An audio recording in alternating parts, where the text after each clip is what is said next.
All right, so here it is. Finally got it installed. This is my 50 amp inlet, generator inlet interlock that's down to my panel that I finally upgraded after many years of using this. This is a GenerLink. This is a 30 amp GenerLink, and I'm going to go ahead and go over some of the reasons why you may want to consider this over that and vice versa. So for the past, I would say almost 8 years, I have been using this mainly as my only source of connecting power to my house during a power outage. This has been working great for those 7 to 8 years. The only issue I would say I have is two issues. The main reason why I'm going to this new 50 amp is, number one is I don't know when power is back on. The only way for me to tell is to look out my window and see if my neighbors have power, if their lights are on, or coming down here and looking at these lights, or looking at the front of my meter where I can see if the display is back on. So every hour or so I will come out here and constantly check if the power is back on, because there is no easy way of telling with this GenerLink. Now with this 50 amp interlock, that solves the problem. Down at my panel, the main connection coming from the utility has a little wire with a little alarm that will tell me if the power is back on. So no more guesswork. I can just wait for that alarm to sound, and then I know it's time for me to turn off my generator. The other issue I have is when it comes to powering multiple appliances. So in my house, I have two refrigerators, a freezer, as well as, the regular stuff like microwaves and toaster ovens and stuff like that. This is a gas house, so my stove, my heat, and my water heater is all run off of natural gas. So my load from electricity really comes down to two major appliances, which is my HVAC over there and my dryer downstairs. So during extended outages, especially in the summer when I had my AC on, I could not dry any clothes. And it was actually a couple times where it was just my AC running, and then it was time for dinner, and we were running, multiple kitchen appliances like the toaster and the microwave and other items like that, like the kettle to warm up water. This 30 amp struggled. There was a couple times where I had to come out here, even though my generator had sufficient power to power all those appliances. The bottleneck was this over here. So one of the reasons why I'm going with this. So my understanding is with the GenerLink is 30 amps really limits you only to about 7,000 watts at 240 volts, whereas with the 50 amp it limits you to 12,000 watts at 250 volts is what this thing limits you. I originally wanted this, but I couldn't install this because I had a 50-year-old electrical panel. It was a 100 amp split bus panel electrical panel. So basically there was no way I can have an interlock on that panel. Plus it was small and overloaded, so I had to upgrade my whole panel, which I did about 3 years ago, and then here I finally am able to get this interlock.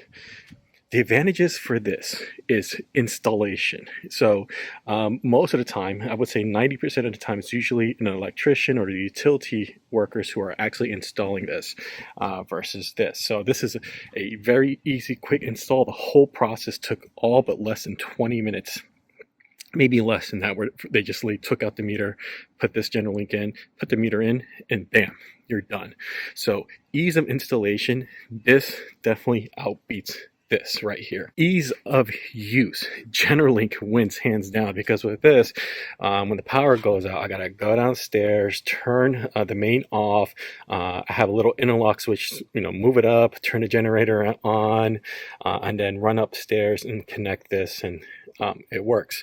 Whereas this one, you still actually have to go down to your electrical panel. So when the power is out, I still have to go to my electrical panel, because you can't leave all your circuits on, because then when your generator connects to this, the load is way too strong. So I still have to go to my electrical panel, turn everything off, come up here, connect it to the generator, go back down, and go one by one. So the only step that makes it somewhat easier is I don't have to worry about the main and the interlock.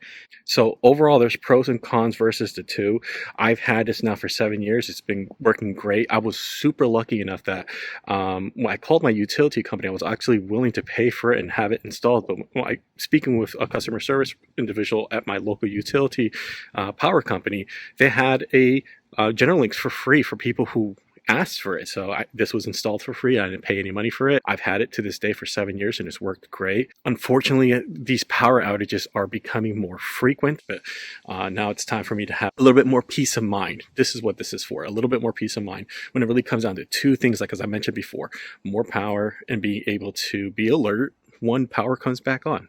So this is a demonstration of how I went ahead and installed the interlock. So here I am. I'm actually drilling a hole with this really long bit that's going to the other side outside. And I use this little camera endoscope, and I connected it to my phone with a camera. And basically I stuck it up in there, made sure that the drill bit wasn't messing with any wires or cutting into anything that it wasn't supposed to. So I went ahead and just drilled a hole, and it came out on the other side. You can see here where the bit came through, and I was able to fish appropriate 6-gauge wire from the panel outside. So I'm in the process of trying to install this. Do it bit by bit. Then I went ahead and installed this sensor. So right now the power's still on the mains. It's off here, so all this down here is dead. But either way, this is the alarm that comes on whenever it senses power coming on. This is grounded. This is wrapped up here with some plastic zip ties, and that senses current. So this is still hot, and that senses the current. When power comes from the street, from the utility, the sensor will turn on and it'll sound like this. Right now, obviously it turns on because there is power from the utility, but that's the whole point of it is, while you're down here, you have to turn on the interlock anyways. So you might as well turn this alarm on. So then that gives me a sense of security. So I'm not constantly looking outside at my neighbors, looking at the meter. This alarm will go on, and then that will let me know that, hey, the power is back on, and I can shut off the generator. So one of the main reasons why I'm going to the interlock from a GenerLink. All right, so I have my interlock. So right now the main is on, and I cannot turn the generator on. If I turn the main switch off, I can slide this up and then turn the generator on.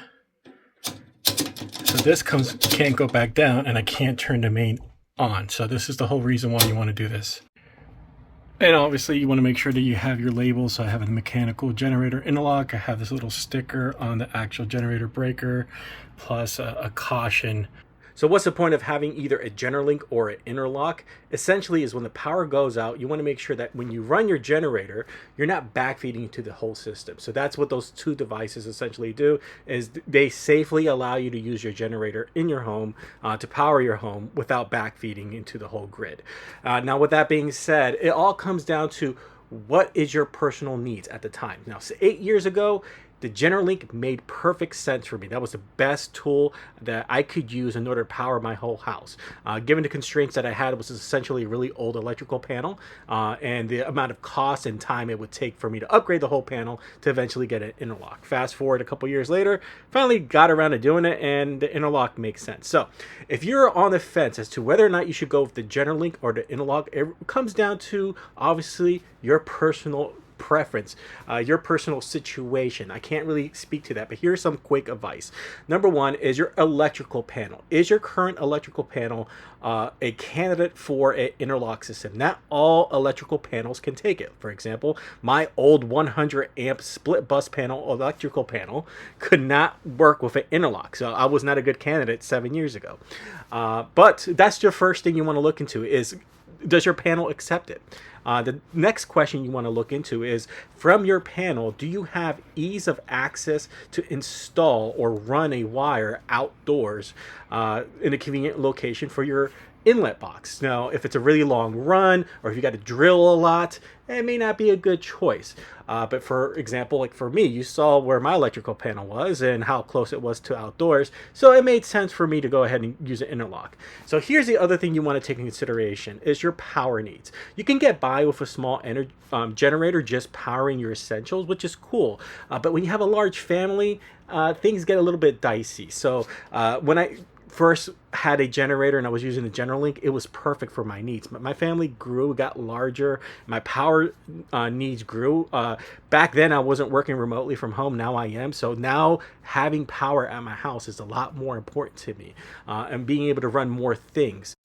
So having a 50 amps gives me that breathing room, that wiggle room. Now here's the last thought. GenerLink actually has a 40 amp version of their GenerLink, which that will solve some of the power needs. I think 40 amps is better than 30 amps, so you can actually run more stuff.